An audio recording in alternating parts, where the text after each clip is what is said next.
अस्सलामुअलैकुम। आप देख रहे हैं की न्यूज एचडी। मैं हूं हारिस अली शाह गिलानी। चलते हैं आज की हम खबरों की तरफ।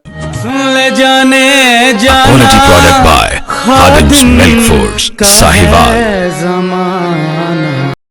ताजा तरीन खबरों के लिए हमारे साथ रहिए। फेटा वर्ल्ड कप के दौरान कनाडा आने वाले 175 गैर मुल्की अफराद ने सियासी पनाह असाइलम की दरखास्तें दे दी। कनाडा के शहरियों टोरंटो और वैंकूवर में फीफा के 13 मैच खेले गए, जिनके लिए कनाडा ने 26,000 वीजे जारी किए थे। मुख्तलिफ ममालिक से हजारों अफराद ने फीफा के मैच देखने के लिए कनाडा की सियाहती वीजों के लिए दरखास्तें दी थी, जिनमें से 50% से ज्यादा मुस्तरद कर दी गई थी। कनाडा पहुंचने वाले गैर मुल्कियों में से 175 अफराद ने सियासी पनाह की दरखास्तें दायर कर दी हैं, जिनका कनाडा के रिफ्यूजी कवानीन के मुताबिक जायजा लिया जाएगा। इमिग्रेशन हुक्काम ने ये नहीं बताया कि सियासी पनाह की दरखास्तें देने वालों में कितने खिलाड़ी शामिल हैं।